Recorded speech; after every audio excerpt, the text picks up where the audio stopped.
Welcome sa Latter-day Understanding. Ako si Richard Greenland. Last week na pag-usapan natin ang pag-alis ng mga saints sa Missouri na pinaalis talaga sila dahil sa persecution. At sinabi na natin na pumunta sila sa Illinois. Si Joseph Smith naman na nilagay sa Liberty Jail, pag nakaalis siya doon, pumunta din siya sa Illinois. Yung pagdating nila sa Illinois, hindi naman nila alam kung anong gagawin nila doon. Sa una, tumira sila sa Quincy, Illinois, at mabait talaga ang mga tao doon sa kanila. Tumulong talaga ang mga tao doon sa kanila. Pero pagdating ni Joseph Smith, sa mga April ganyan ng 1839, nag-umpisa na sila maghanap ng ibang lugar. Nahanap nila yung Commerce, Illinois na malapit talaga sa Mississippi River, na maraming lamok, basa talaga ang lupa, hindi talaga maganda, pero sinabihan siya ng Diyos na doon naman gagawin ang city nila, ang siyudad nila. Kaya nagumpisa na sila at ginawa nila ang Nauvoo. Yung sa Nauvoo, um, ano, sa una, medyo mahirap, pero at least mabait ang mga neighbors nila doon sa una. Kaya masaya naman sila doon, nag-umpisa na silang gumawa ng mga bahay, mga ibang mga bagay, ganyan. Sa panahon din na yan, pumunta si Joseph Smith sa Washington, D.C., yung capital ng United States, para mag-usap sa president tungkol sa mga nangyayari. Pero sayang lang na walang ginawa ang president noon. Iniisip niya na hindi naman maganda para sa election kasi election year naman yan. Inisip niya na hindi naman maganda na tumulong siya sa mga Mormon dahil hindi naman um, hindi naman sila popular sa sa United States noon. Pero alam naman natin na natalo naman siya sa election anyways. Kaya, oh well. Pero sa panahon din na yan, mga December 1840, kaya halos 2 taon na yung lumipas, mga isa kalahati siguro.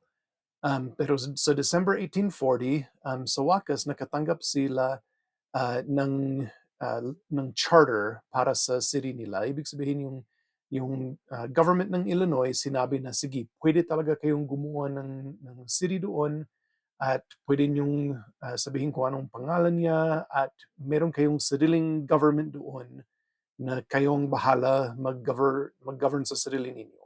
At maganda talaga ito. Mas mabait talaga ito sa Illinois kaysa sa Missouri.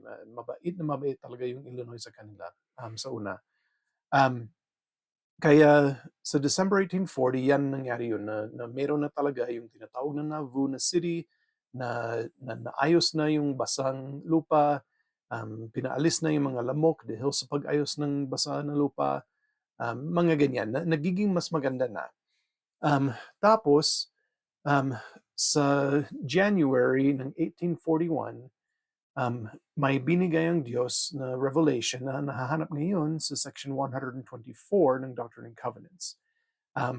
Mahaba talaga itong section na ito at maraming mga bagay na pwedeng pag-usapan. Pero syempre, kagaya palagi, pag-usapan lang natin ang iba lang sa section na ito. Kaya sana pag-aralan ninyo ang lahat na mahalaga para sa inyo. Gabayan kayo ng Espiritu Santo para malaman ninyo kung ano talagang pinakamahalaga dito para sa inyo. Sige, so umpisa tayo sa malapit sa umpisa ng Revelation. Basahin natin ang section 124 verses 2 hanggang 3. Ang iyong mga panalangin ay katanggap-tanggap sa akin at bilang tugon sa mga iyon, sinasabi ko sa iyo, ikaw ay inaatasan ngayon din na magpalabas ng isang kapita-pitagang pagpapahayag ng aking ebanghelyo at ng istakang ito na aking itinatag upang maging isang batong panulog ng Zion na pakikintabin ng pagpapakinis na hahalintulad sa isang palasyo. Ang pagpapahayag na ito ay gagawin sa lahat ng hari ng daigdig, sa 4 na sulok nito, sa marangal na halal na pangulo, at sa mga kagalang-galang na gobernador ng bansa, kung saan ka naninirahan at sa lahat ng bansa sa mundo na nakakalat. Kaya ang Diyos ay nagsasabi kay Joseph Smith na kailangan gumawa siya ng paghahayag or proclamation, kagaya ng mga proclamation na meron tayo ngayon, sa buong mundo. Ang proclamation na ito ay dapat sa lahat ng mga hari, mga president, mga kung sino na pinuno ng mga bansa, dapat sa kanila at sa mga hindi rin leader ng bansa. Basta sa buong mundo. Para sa panahon natin, dapat pa rin, kahit hindi tayo propeta, dapat pa rin nagbabahagi tayo ng ebanghelyo sa buong mundo. Kahit sino, kahit saan, dapat magbahagi tayo pa rin ng ebanghelyo hanggang ngayon. Sige, so pagkatapos nito, sa Revelation na ito, nagbigay ang Diyos ng mga kautusan na gumawa ng mga gusali. Dalawang gusali sa Nauvoo na sinabi niya sa Revelation na ito. Ang una ay yung tinatawag na Nauvoo House. Yung Nauvoo House, isang parang hotel siya na yung mga tao na nagbibisita doon sa Nauvoo, pwedeng tumira doon sa Nauvoo House. At sinabihan ang mga saints na kailangan maging mabait sila sa mga tao na pumupunta doon. Marami talaga ang sinabi tungkol sa Nauvoo House na kung paano gawin, kung paano mahanap ang pera para gumawa niyan, mga ganyan. Pero mas mahalaga pa kaysa sa Nauvoo House ay sinabihan din ng mga saints na gumawa ulit ng templo. Kung alalahanin natin, ang templo sa Kirtland, iniwan nila, kinuha ng mga ibang tao dahil sa persecution, kaya wala na yung templo na yan. Noong nasa Far West sila, sinabihan din sila na gumawa ng templo, pero hindi nila nagawa. Hindi natin babasahin ng verse talaga dahil mahaba ang verse, pero basta may verse dito sa section 124 na sinasabi na dahil sinubukan nilang gawin, na diligent sila sa paggawa nila, pero hindi nila nagawa dahil lang sa ginawa ng mga ibang tao, wala silang kasalanan dyan. Ganoon din sa buhay natin. Kung talagang sinisikapan natin gawin ang tama, pero hindi natin magawa yung ibang mga bagay dahil sa ginagawa ng ibang tao, hindi mawawalang mga biyaya sa atin na sana darating kung nagawa natin yan. Ganon din sa kaligtasan natin. Halimbawa, kung hindi tayo makakahanap ng pagkasalan dito sa mundong ito, sa kabilang buhay, may oportunidad tayo na yan. Kaya maawain talaga ang Diyos. Pero sige, balik tayo sa templo dito sa Nauvoo mismo. Basahin natin ang section 124 verses 26 hanggang 28. At magpadala ka ng mabibilis na sugo o mga piniling sugo at sabihin sa kanila, pumarito kayo, dala ang lahat ng inyong ginto at inyong pilak at inyong mamahaling bato at dala ang lahat ng inyong mga antigo at kasama ang lahat ng may kaalaman tungkol sa mga antigo upang ang paparito ay maparito at dalhin ang puno ng abeto at ang puno ng sipres at ang puno ng pino kasama ang lahat ng mahalagang puno ng mundo. At may bakal, may tumbaga, at may tanso, at may zinc, at may lahat ng mamahaling bagay sa lupa. At magtayo ng isang bahay sa aking pangalan upang manahanan doon ang kataas-taasan, sapagkat walang lugar na matatagpuan sa mundo na maaari niyang paroonan at ibalik muli ang iyong nawala sa inyo o ang iyong kanyang kinuha maging ang kabuuan ng pagkasaserdote.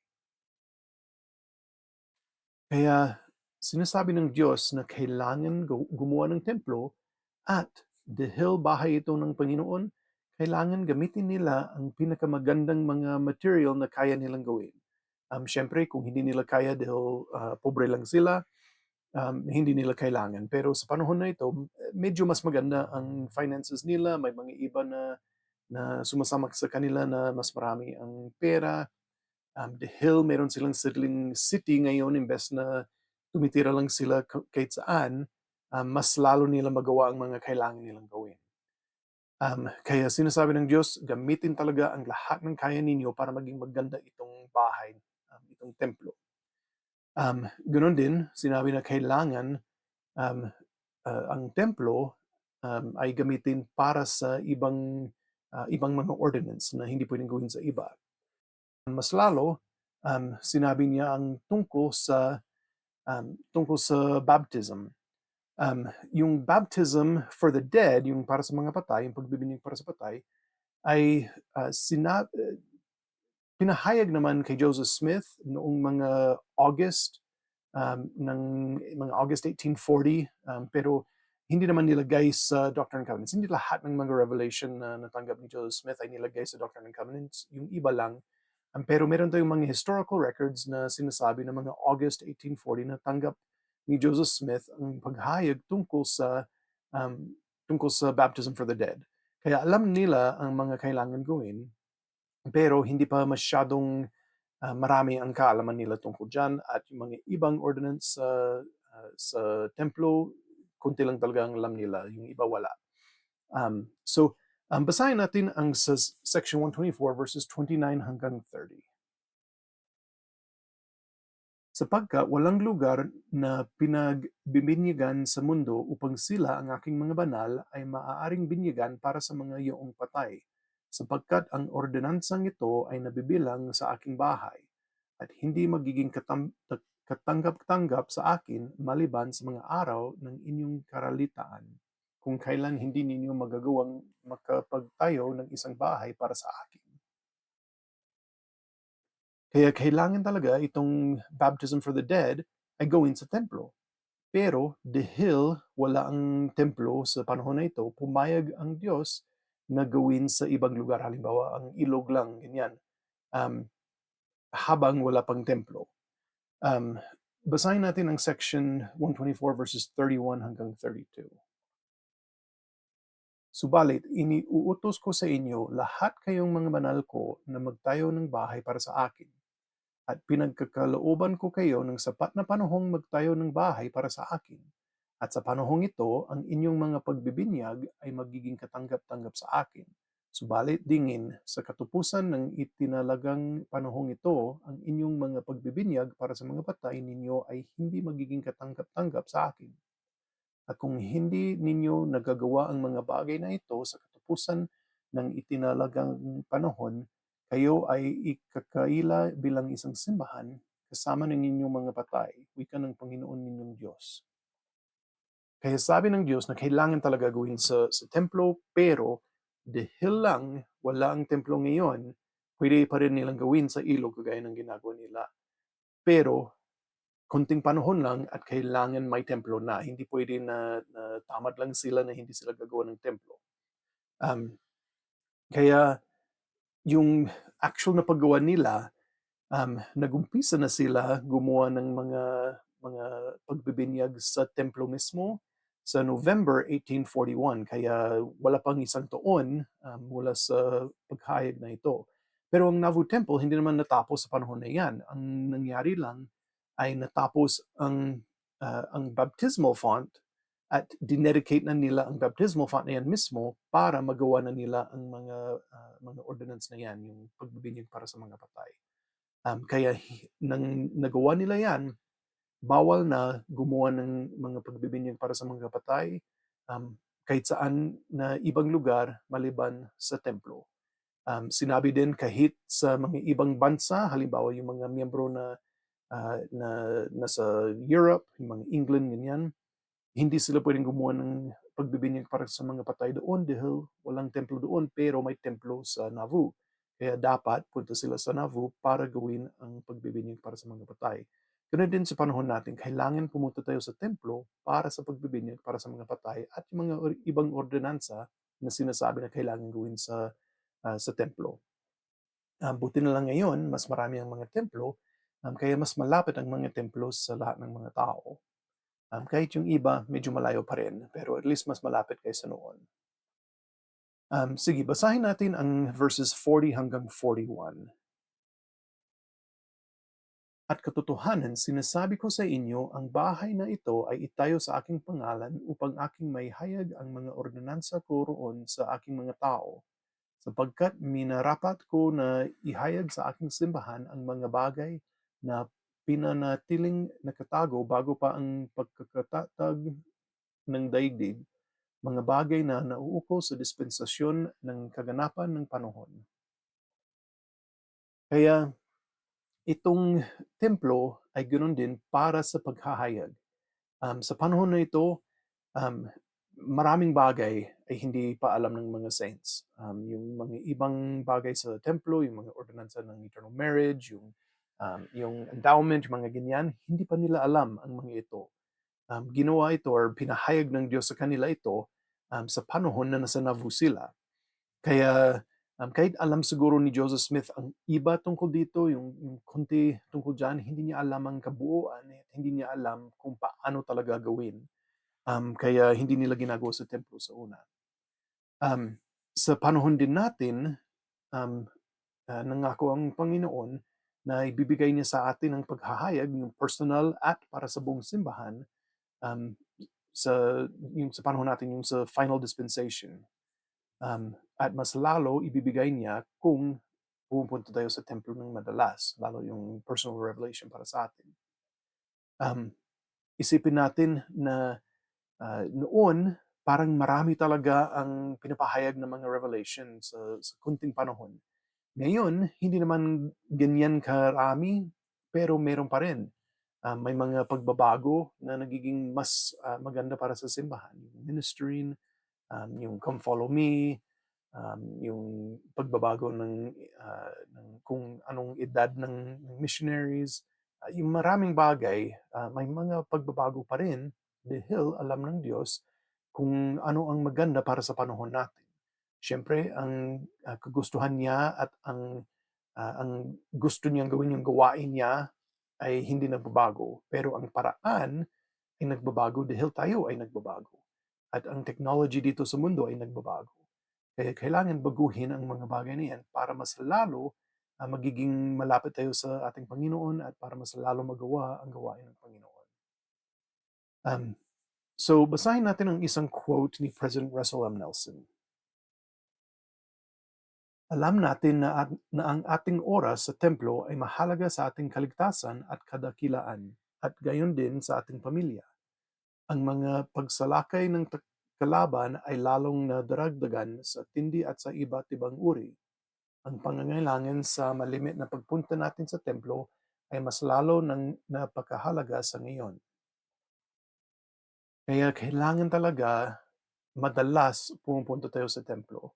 Um, Kahit gaano kadalas ang kaya natin. Kung malayo tayo or kung mahirap dahil sa pera o sa mga ibang bagay, naiintindihan naman ng Diyos, pero kailangan maging masipag tayo sa pagpunta sa templo sa kaya natin.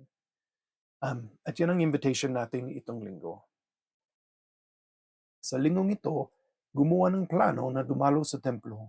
Kung hindi pa ninyo kaya, maglaan ng oras para maghanap ng pangalan ng ninuno na may hahanda para sa templo.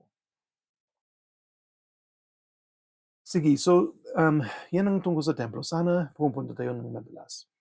Ang isang bahagi din ng revelation na ito ay si Hiram Smith, ang kapatid ni Joseph Smith, ay tinawag bilang patriarch. Yung si Joseph Smith Sr., ang tatay ni Joseph Smith, yung propeta, namatay. Siya yung dating patriarch. Kaya si Hiram Smith ay ginawang bagong patriarch. Yung patriarch na ito, noon meron sila isa para sa buong simbahan dahil kunti lang ang mga miyembro. Pero ngayon, syempre, meron marami. Bawat stake, meron isa, kung minsan dalawa o higit pa, depende sa laki ng stake at mga kailangan. Pero basta marami ng patriarch. Ang patriarch ay nagbibigay ng patriarchal blessing. Itong patriarchal blessing ay nagsasabi sa atin kung anong lineage natin, kung anong tribe ng Israel yung atin. Ganon din, nagbibigay ito ng payo para sa buhay natin. Basahin natin ang sinasabi sa General Handbook ng simbahan tungkol sa patriarchal blessings. Bawat karapat-dapat at nabinyagang miyembro ay may karapatang tumanggap ng patriarchal blessing na nagbibigay ng payo mula sa Ama sa Langit. Hinihikayat ng mga magulang at mga leader ng simbahan ang mga miyembro na espiritual na maghanda upang matanggap ang kanilang mga patriarchal blessing. Hanggat maaari, dapat ay bata pa ang miyembro na may marami pang mahalagang desisyon na gagawin sa buhay. Gayunman, hinihikayat din ang mga nakatatanda na tumanggap ng kanilang patriarchal blessing. Hindi dapat magtakda ng minimum na edad ang mga priesthood leader para makatanggap ng patriarchal blessing ang isang miyembro. Kaya kahit sino talaga na miyembro na nabinyagan na sa simbahan, pwedeng tumanggap ng patriarchal blessing. Kung bata, kung matanda, maganda na tanggapin natin ito. Kaya kung hindi pa natin tanggap, dapat kausapin na natin ang bishop natin para malaman natin kung anong kailangan natin gawin para maging handa tayo sa patriarchal blessing natin. Yan yung journal prompt din natin itong week. Kung may patriarchal blessing na, paano tumutulong sa akin ang aking patriarchal blessing? Kung wala pang patriarchal blessing, paano ako makakapaghanda na matanggap ang patriarchal blessing ko? Alam ko na mahalaga itong patriarchal blessing para sa atin. Tumutulong talaga ito sa buhay ko. Binabasa ko at bawat beses na binabasa ko, iba ang nakikita ko doon. Marami akong nakikita na nangyari na at marami akong nakikita sa patriarchal blessing ko na hindi pa nangyari pero alam ko mangyayari dahil sinabi talaga ng Diyos sa patriarchal blessing ko na mangyayari. Siyempre, ang mga patriarchal blessing, hindi lang limitado sa buhay na ito. Yung iba, baka mangyayari sa kabilang buhay. Pero alam natin na basta nagiging karapat-dapat tayo, mangyayari ang lahat ng mga sinasabi sa patriarchal blessing natin.